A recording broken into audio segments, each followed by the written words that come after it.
year was 2027. Advances in biotechnology were helping people improve their physical and mental abilities to an amazing degree. Provided, of course, they had enough money. A new breed of people was emerging, half human, half machine. And in Detroit, at least, not everyone was happy to see it. I'd just landed a job as head of security at Sarif Industries, a cutting-edge biotech firm. David Sarif himself handpicked me for the job, said he needed me to keep his people safe. My ex, Megan Reed, was one of them. Brilliant neuroscientist, Megan had found a way to make augmentation safe and affordable for everyone. All she had to do was present her research to Congress. But the night before her big meeting, my security measures failed. A team of Black Op mercenaries stormed into Sarif headquarters, massacring everyone in sight. 3 of the mercs were heavily augmented walking tanks. Their mission? Take out Megan and her team. I tried to stop them, but their leader tossed me through a plate glass wall. Last thing I heard as his bullets slammed into my brain was Megan's dying scream. I should have died with her. Only I didn't. High-end military-grade enhancements saved my life. The best augmentation Sarif's money could buy. Took me half a year to get a feel for her. Should have taken longer. But 6 months into my recovery, Sarif Industries was attacked again. This time, by a radical group of pro-human purists. Violent, militant, and fanatically opposed to human augmentation. They claimed to be members of Humanity Front, a non-profit organization that wanted the UN to limit biotechnology research. The thugs broke into Sarif's factory and found machinists working overtime on a top-secret military augment called the Typhoon. Sarif sent me to retrieve it, and when I did, I found one of the so-called purists next to it, wired with cerebral implants, trying to download its classified specs. Obviously, something more was going on. The AUG killed himself before I could question him. Sarif ordered me to dig deeper, so with the help of Frank Pritchard, Sarif's head of cybersecurity, I did. Turns out a second hacker had been controlling the AUG's actions from somewhere off-site. Pritchard and I tracked his signal to a secret FEMA internment camp in Detroit. The Black Op mercenaries were there. The same mercs who'd left me for dead 6 months before. Figured they'd try again when they saw me. Wasn't so easy for them this time. I took out the tank named Barrett, even got him to give me a new lead. A penthouse apartment in China. Of course, we both knew it would be a trap in the end.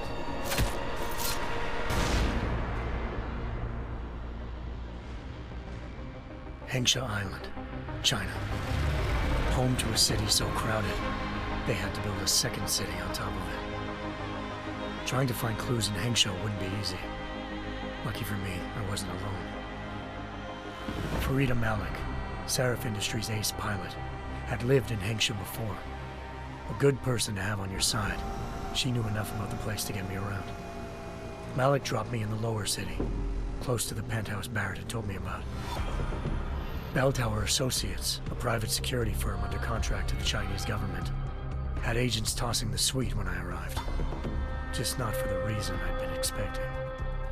Turns out the man who lived there was a criminal hacker named Van Bruggen.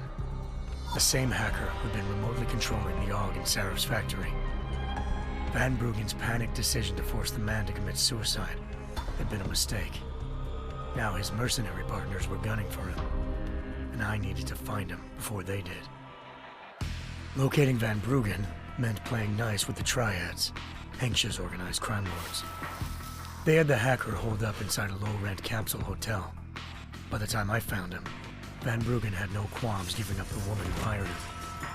Zhao Yunru, president of the Taiyang Medical Corporation. According to Van Bruggen, Zhao wanted to monopolize the augmentation industry and had hired Black Op mercenaries to destabilize her competition. Sarif Industries was at the top of her list.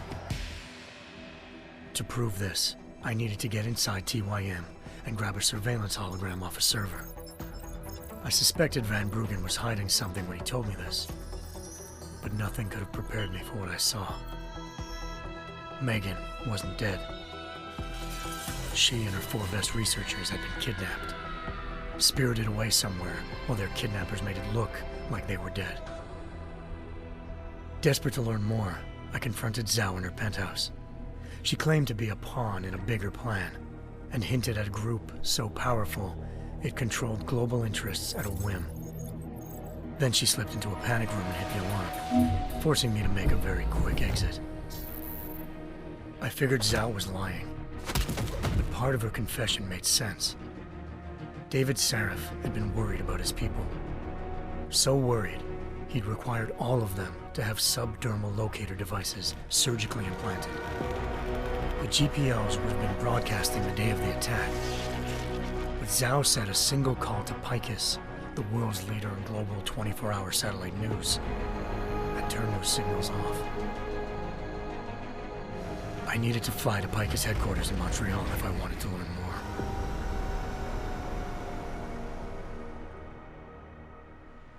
Eliza Cassan, Picus Communications' First Lady of News. Malik thought I was reaching when I told her Eliza was involved in this. The world's most famous news anchor, working with a mercenary hit squad.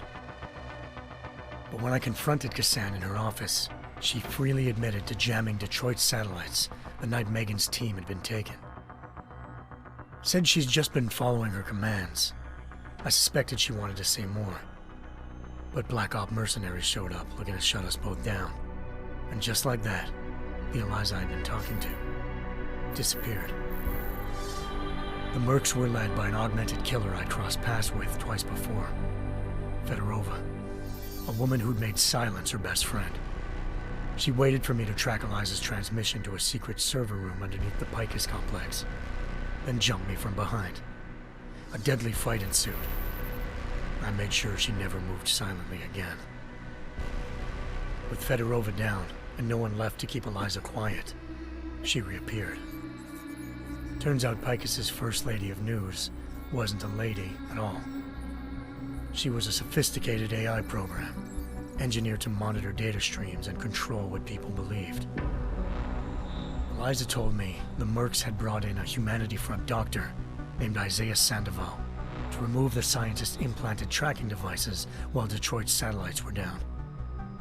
She also told me to speak to David Sarif if I wanted to learn more. By the time Malik and I got back to Detroit, tensions between normal and augmented citizens had reached a flashpoint. Riots were breaking out in several cities, and the UN was being urged to intervene. Sarif was trying hard to convince Hugh Darrow, the inventor turned philanthropist who'd once been a leading proponent of enhancement technologies, to help stop a possible regulatory vote. Sarif had a lot riding on Darrow.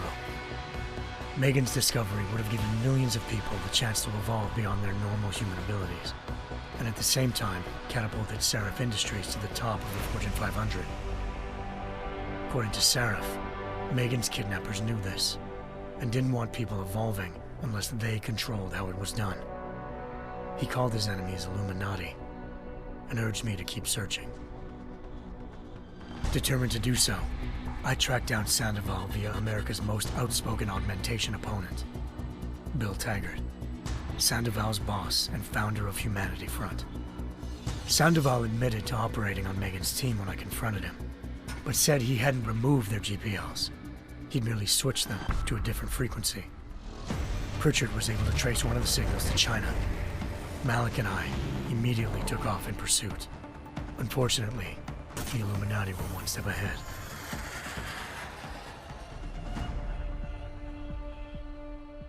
Ambushed. Shot out of the sky by Bell Tower Associates, seconds after entering Hengsha's airspace. Malik's piloting skills saved me. After a tense and bitter struggle, I escaped into Lower Hengsha. The tracking signal I was following led straight to the Triads, or more specifically, to the augmented arm of Tong Si-hung, leader of a gang of augmentation harvesters. Tong said they'd taken the arm off a corpse, which Bell Tower had left at their door, meaning at least one of Sarif's scientists was dead. Maybe not the rest of them, though. Tong pointed me to a port used for human trafficking and helped me slip aboard a bell tower ship. It was sailing to Rifleman Bank Station, a military base in the South China Sea. Bell Tower was holding kidnapped civilians as prisoners there, and using them to perfect the Hyron Project, a human-computer interface that left most of its test subjects dead. My search for Megan would have ended then, if not for a mysterious ally named Quinn. In exchange for my help exposing Bell Tower, he slipped me aboard a second ship headed to Singapore, and an Illuminati-run biotech facility called Omega Ranch. 3 of Seraph's scientists were there, forced by their captors to create a technology capable of remotely shutting down augmented abilities. Thanks to an emergency recall notice issued by the World Health Organization, millions of people all over the world already had the biochip installed. With the help of the scientists, I tracked Megan to a private section of the ranch. There, I ran into Yaron Namir, the walking tank who'd put a bullet in my brain the first time we met. He'd teamed up with Zhao and was hoping to catch me off guard. Their little ambush didn't work. I found Megan in a suite belonging to Hugh Darrow, the billionaire philanthropist who'd Seraph had called on for help. Darrow had convinced her to go along with the biochip plan by promising to sabotage the tech. As she was explaining this, Darrow appeared in a global broadcast, telling the world that augmentations would be the death of mankind. Then he activated the biochips to prove his point. All over the world, augmented people flew into a killing frenzy.